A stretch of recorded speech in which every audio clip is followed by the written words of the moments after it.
오늘 우리에게 주시는 하나님의 말씀은 창세기 41장 8절에서 16절까지 말씀입니다. 창세기 41장 8절에서 16절까지 말씀입니다. 제가 봉독해 드리겠습니다.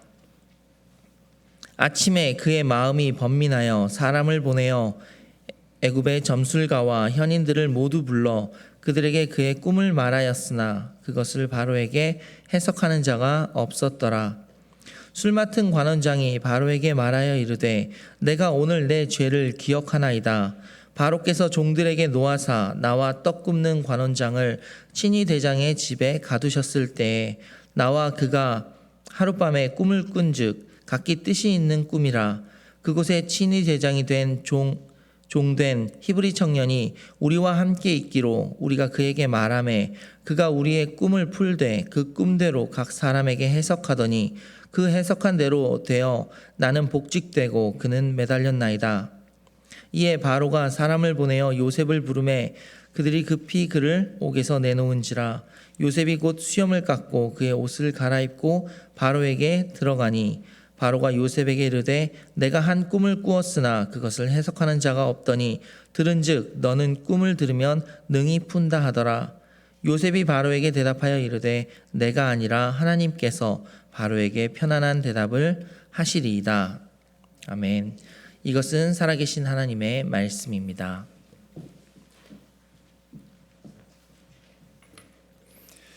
할렐루야. 잘 지내셨습니까? 어떻게 오늘 예배당에 들어오실 때 여러분 마음이 좀 따뜻하셨습니까? 크게 한번 해보세요. 아멘이면 아멘. 추웠어요. 그렇으면 춥다고 얘기하시고. 저는 그 한국에 방문할 때마다 꼭 하고 오는 게 있어요.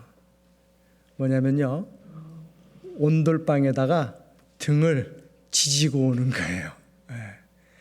이 미국은 어디 누워서 지질 만한 곳이 없어요. 집에서 맨날 침대 생활하고 그리고 뭐 바닥든을 차갖고 그래서 잠을 자도 피곤이 풀리는 것이 아니라 계속 쌓여요. 근데 온돌방에 한번 다 지지고 오면은 모든 피로가 다 날아가는 것 같은, 그래서 한국에 가면 꼭 온돌방에 등을 지지고 옵니다. 여러분, 교회가 온돌방처럼 따뜻하면은 얼마나 좋을까요? 그렇죠?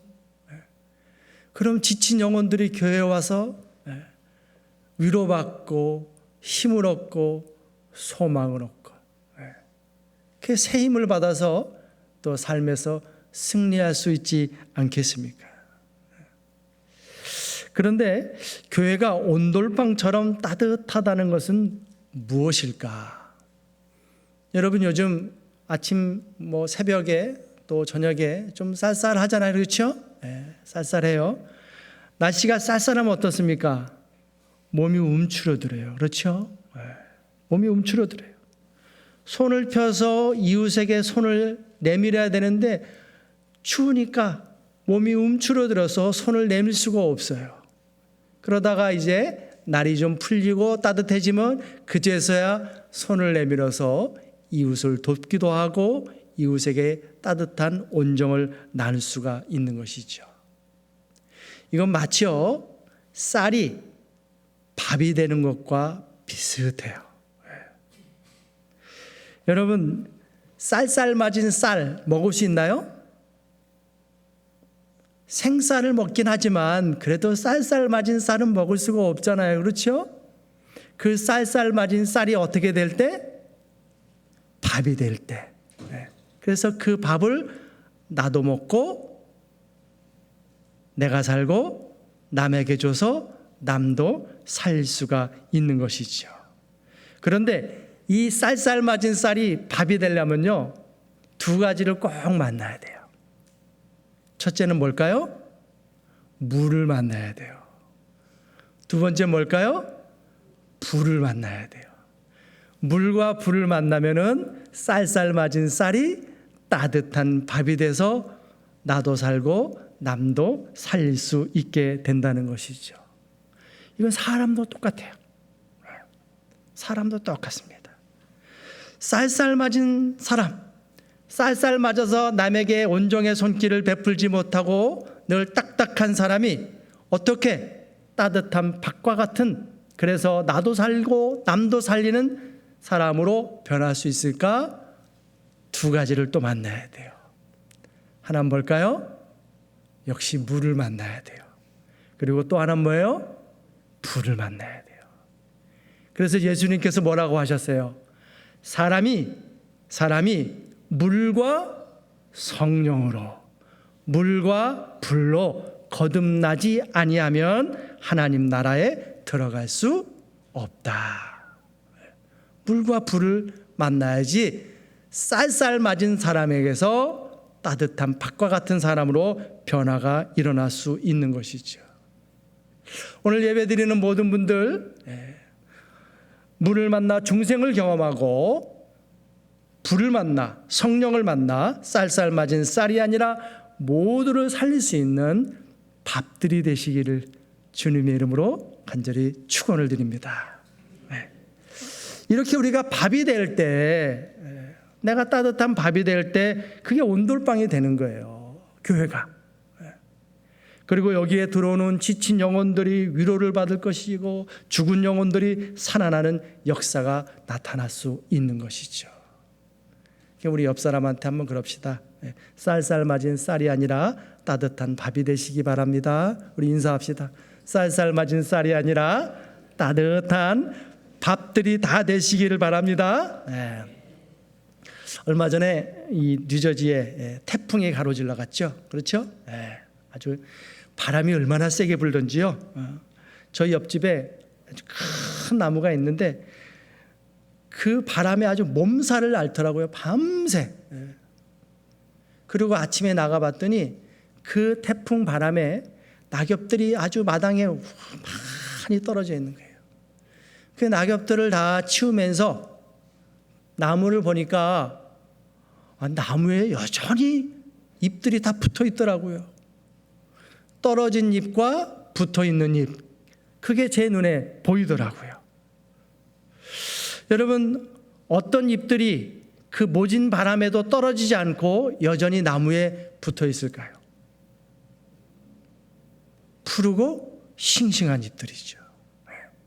푸르고 싱싱한 잎들은요, 죽은 낙엽들은 바람에 떨어지는데 그 잎들은 계속해서 그 모진 바람 속에서도 나무에 붙어 있는 거예요. 여러분, 이 세상에도요, 별의별 바람이 다 있습니다. 그렇죠? 우리 삶에서 별의별 바람 다 겪잖아요. 그 별의별 바람 중에 가장 강한 바람 중에 하나가 뭐냐면 건강의 바람이에요. 여러분, 건강의 바람이 한번 내 인생에 불어오면 어떻습니까? 건강의 바람이 한번 불어오면요, 모든 걸 다 잃어버려요. 저희 어머니가 53세 뇌출혈로 쓰러지셨어요. 그래서 7년 동안 반쪽을 못 쓰셨어요. 너무너무 고생이 많으셨는데 고생하시다가 돌아가실 때 제가 어머니한테 그랬어요. 어머니, 엄마, 천국에서는 마음껏 걸어 다니시고 뛰어 다니세요. 그게 제가 어머니에게 한 마지막 인사예요. 건강의 바람이 불면은 다 잃어버리는 거예요. 제가 지난 수요일 날 이 어깨 근육이 끊어져서 수술했는데 이게 마취가 되니까요, 이게 내 팔이 아니더라고요. 이게 없어요. 아무것도 할 수 없어요. 지금도 손을 못 들잖아요. 건강의 바람이 불면요, 모든 걸 다 잃어버려요. 그런가 하면 물질의 바람도 있죠. 우리 주변에 이 바람 때문에 한순간에 날아간 사람들이 얼마나 많아요. 지금 아무리 잘 나가도 부도 한 번 맞으면 한순간에 나락으로 떨어지잖아요. 이게 물질의 바람이에요. 또 관계의 바람이 있어요. 여러분, 관계의 바람이 한번 불면요, 아무리 가까운 사이였다 할지라도, 심지어 부모, 자식 간이라 할지라도, 형제, 자매지간이라 할지라도 한순간에 원수지간이 되고 말아요. 전에 저희 그 대학 동문 회장님이 전화가 왔어요. 목사님, 우리 동문 선배님 중에 한 분이 돌아가셨는데 양로원에서 집례할 목사님이 안 계셔서 장례식을 못 치르고 있는데 혹시 목사님이 오셔서 해주실 수 있으세요? 그래서 제가 사정을 들어봤어요. 사정을 들어봤는데 부인이 계세요. 중증 치매세요. 남편이 돌아가셨는지도 몰라요. 그리고 아들이 하나 있는데요, 부모와의 관계가 틀어져서 아버지 장례식도 안 온다는 거예요.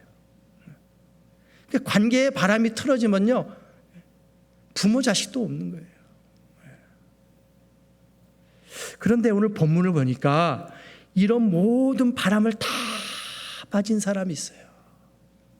그게 누구냐? 바로 요셉이에요. 여러분, 요셉의 삶은 한마디로 말해서 파란만장한 삶이었어요. 여러분, 파란만장이 뭔가요? 파란만장. 파, 물결 파, 란, 물결 란. 파라는 물결을 말해요. 그런데 물결이 얼마큼 있어요? 파란 만장이에요.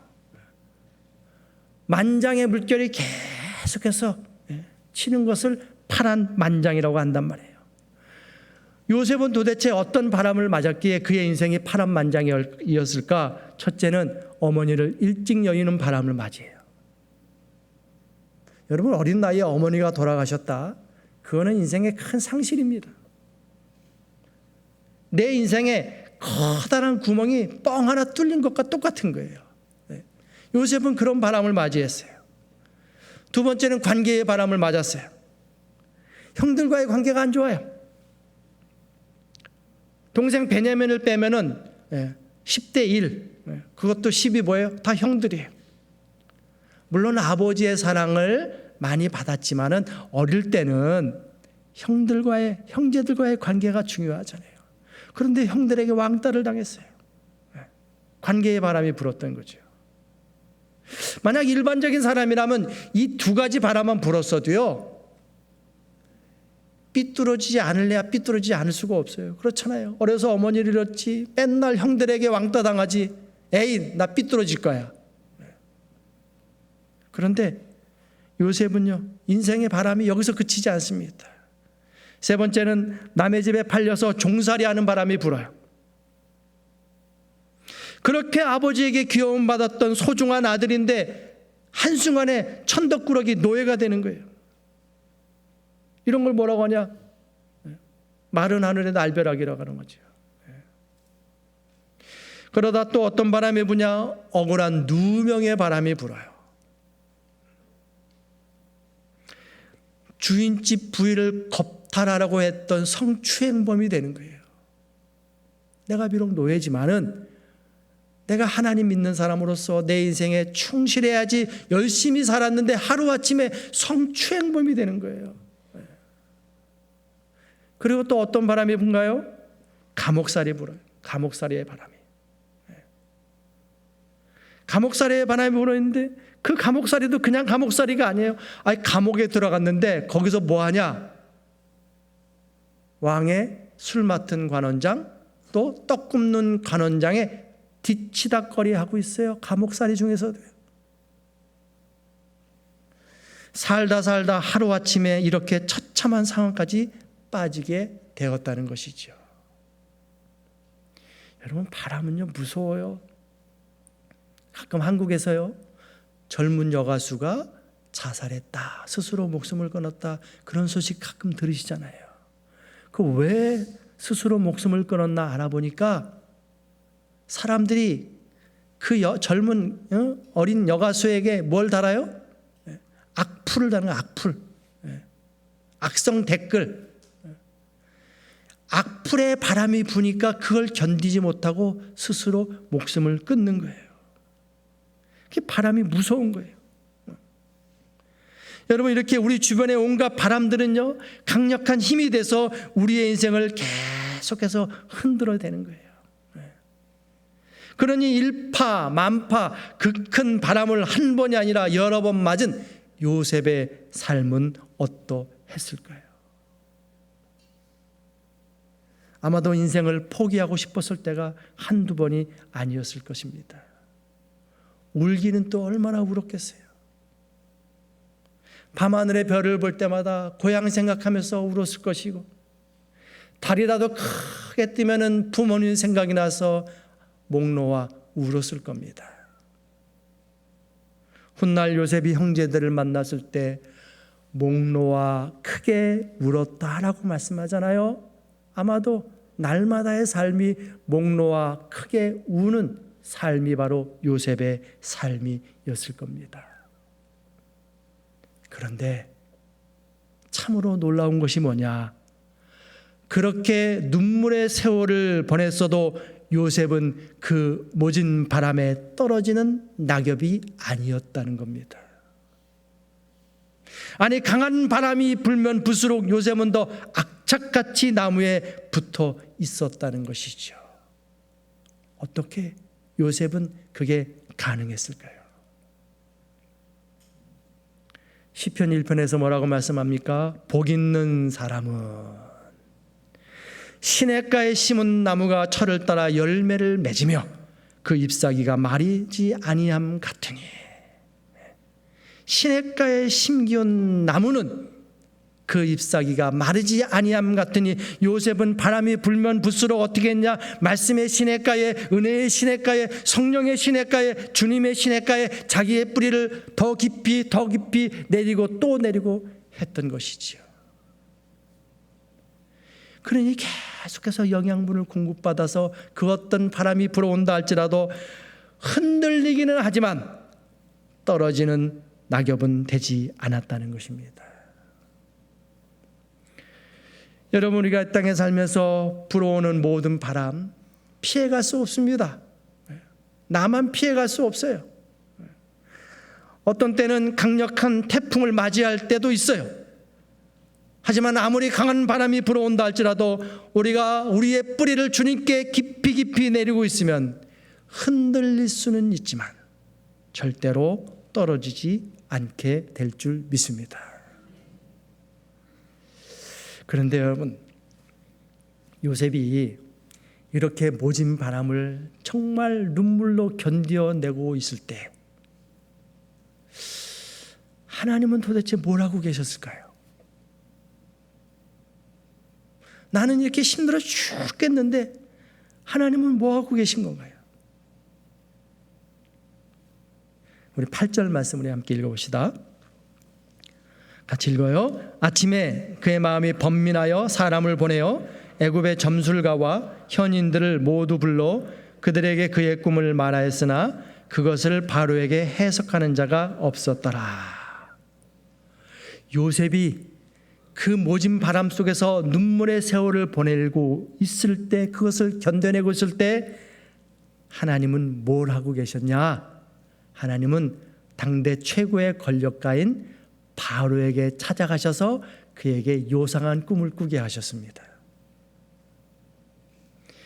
여러분, 바로가 꾼 꿈이 왜 요상한 꿈이냐? 아무도 해석 못해요. 그게 요상한 꿈인 거예요.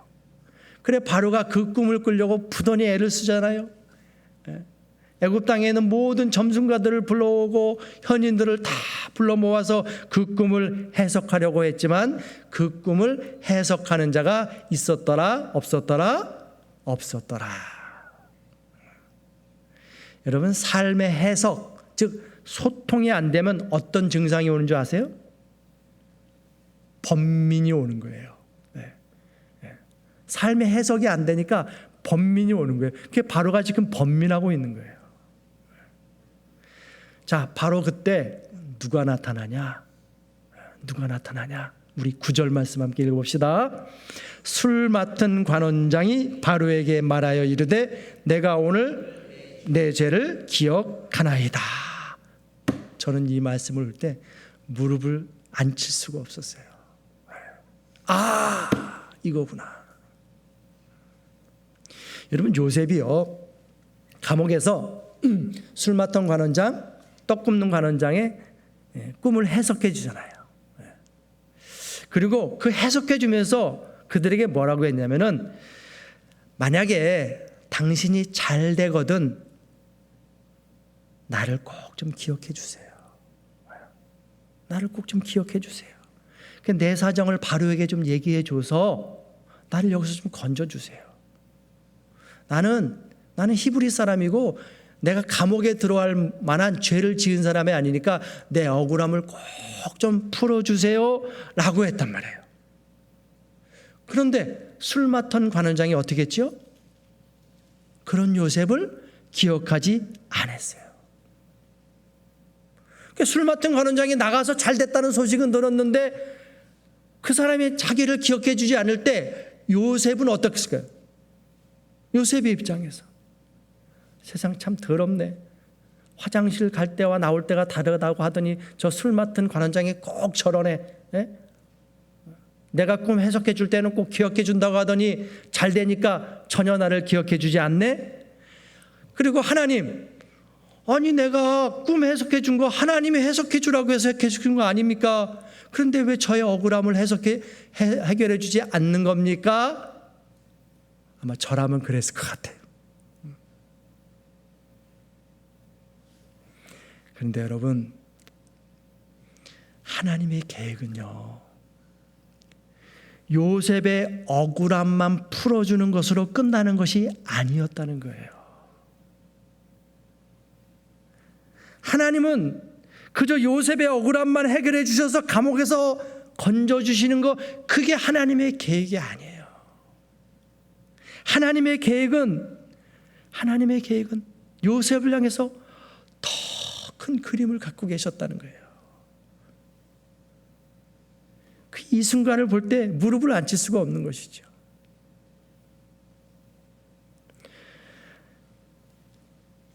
우리가 하나님의 때를 생각하지 않고 그저 내 때만 생각하고 하나님의 큰 그림을 생각하지 않고 그저 내 현재의 억울함, 내 처짐만 바라보고 산다면요, 우리는 하나님의 큰 그림 속에 들어갈 수가 없는 거예요. 네. 여러분, 바로의 술 맡은 관원장이 요셉을 잊고 살았어요. 사실 이 사람이 요셉을 잊고 사는 것, 한낱 감옥에 있는 노예 잊고 사는 것, 이 사람 입장에서는요 당연할 수 있어요. 뭐 그깟 요셉 잊는다고 뭐 별 대수겠어요. 그런데 하나님이 바로의 꿈을 통해서 이걸 한 방에 역전시키시잖아요. 술 맡은 관원장이 뭐라고 하냐, 우리 10절 읽겠습니다. 바로에게 그래서 종들에게 놓아서 나와 떡 굽는 관원장을 친위 대장의 집에 가두셨을 때, 자 그러면서 지난날에 있었던 일들을 바로에게 쫙 얘기하니까 바로가 당장 그 사람을 보내서 요셉을 불러오라. 자 14절 읽겠습니다. 이에 바로가 사람을 보내어 요셉을 부르매 그들이 급히 그를 옥에서 내놓은지라 요셉이 곧 수염을 깎고 그의 옷을 갈아입고 바로에게 들어가니. 이어서 15절로 같이 읽어요. 바로가 요셉에게 이르되 내가 한 꿈을 꾸었으나 그것을 해석하는 자가 없더니 들은즉 너는 꿈을 들으면 능히 푼다 하더라. 자 그러니까 요셉이 뭐라고 하냐, 바로에게 16절 우리 크게 한번 읽어봅시다. 요셉이 바로에게 대답하여 이르되 내가 아니라 하나님께서 바로에게 편안한 대답을 하시리이다. 여러분, 이 요셉의 한마디 속에 요셉의 모든 것이 다 녹아 있습니다. 내가 아니라 하나님께서 하시리이다. 여러분, 그동안 요셉은 어떤 삶을 살아왔냐? 어려서는요 아버지가 우쭈쭈 해줍니다. 아이고 네가 최고지, 네가 최고지. 좋은 옷 입혀줍니다. 그리고 꿈을 꾸니 형들의 곡식단이 자기 곡식단에게 절을 합니다. 하늘의 11별들이 또 해와 달조차 자기에게 절을 합니다. 그러니 나는 최고가 되겠다. 누구는요?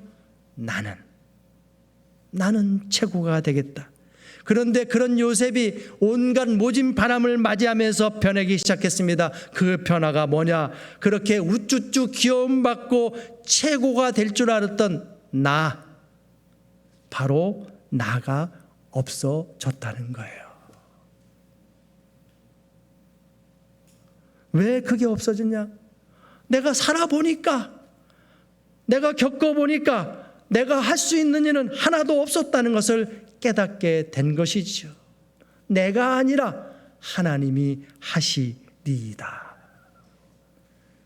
여러분, 오늘 우리 인생도 똑같지 않겠습니까?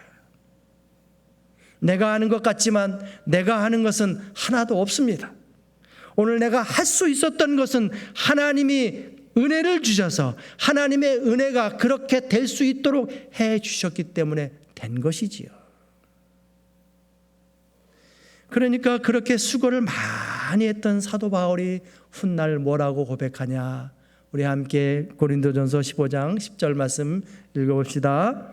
그러나 내가 나아된 것은 하나님의 은혜로 된 것이니 내게 주신 그의 은혜가 헛되지 아니하여 내가 모든 사도보다 더 많이 수고하였으나 내가 한 것이 아니요 오직 나와 함께 하신 하나님의 은혜로다. 아멘. 여러분, 살면서 바람 없는 사람이 있을까요? 바람 없는 사람은 하나도 없습니다. 하지만 우리 앞에 어떤 바람이 불어온다 할지라도 주님을 바라보면서 은혜의 시냇가에, 말씀의 시냇가에, 기도의 시냇가에, 믿음의 시냇가에 더 깊이 뿌리를 내리고 산다면 잠깐 바람에 흔들릴 수는 있지만 결코 입이 떨어지지 않는 푸르고 청청한 나무들이 되어서 요셉처럼 나도 구하고 내 가정도 구하고 내 민족도 구하고 심지어 타민족까지 구하는 큰 나무가 될 줄 믿습니다. 여러분, 바디메오는요 앞을 보지 못했잖아요. 그렇죠? 네. 그러니 그 삶이 얼마나 힘들었겠어요. 정상인들보다 감내하기 어려운 수많은 바람이 그에게 불어왔을 거예요. 그런데 바디메오는요 보지는 못했지만 귀가 열렸었어요. 그 열린 귀로 무엇을 했냐? 예수님을 붙들었어요. 어떻게? 자기 눈이 떠질 때까지 예수님을 붙든 거예요. 주님께 깊이 뿌리를 내리고 또 내리고 내 눈이 떠질 때까지 주님을 계속해서 붙잡고 그러면 바람도 더는 우리를 어떻게 할 수 없는 겁니다. 여러분, 살다 보면 별의별 바람 참 많습니다. 이민 목회를 하다 보니 또 이민자의 삶을 살다 보니 참 별의별 바람이 다 있어요. 하지만 그 어떤 바람이 불어와도 우리가 그 모든 것을 견딜 수 있는 것, 내 발이 아니 내 온몸이 은혜의 시냇가에 담겨져 있기 때문입니다. 여러분, 지금 여러분은 어떤 바람 맞이하고 계십니까? 여러분의 인생에, 여러분의 가정에 어떤 바람이 불고 있습니까? 하지만 걱정하지 마세요. 왜냐? 여러분들이 은혜의 시냇가에 뿌리를 내리고 있잖아요. 목사님, 전 아직 안 내리고 있는데요. 걱정하지 마세요. 이제부터라도 내리시면 됩니다. 무엇보다 뉴저지 장로교회라는 교회라는 큰 호수에 뿌리를 깊이 내리셔야 됩니다. 그리고 좋은 목자의 인도 속에 뿌리를 깊이 내리시고 끝까지 붙드셔야 됩니다. 그래서 어떤 바람에도 떨어지지 않는 잎이 푸르고 청청한 나무들이 되어서 가정을 살리고 교회를 살리고 세상을 살려가는 여러분 모두가 될 수 있기를 주님의 이름으로 간절히 축원을 드립니다. 기도하시겠습니다. 하나님 아버지, 우리를 예수 믿게 해주시고 날마다 은혜 가운데 인도하여 주심을 감사드립니다. 살면서 어떤 바람이 불어온다고 할지라도 언제나 주님 주시는 은혜의 시냇가에 깊이 깊이 뿌리를 내리고, 특별히 하나님이 허락하신 이 교회에 깊이 깊이 뿌리를 내리고 그 어떤 바람도 이겨내며 잎이 청청하고 푸는 나무들이 다 되어서 나도 살리고 가정도 살리고 교회도 살리고 세상을 살리며 사는 우리 모두가 다 되게 하여 주옵소서. 예수님의 이름으로 감사드리며 기도하옵나이다. 아멘.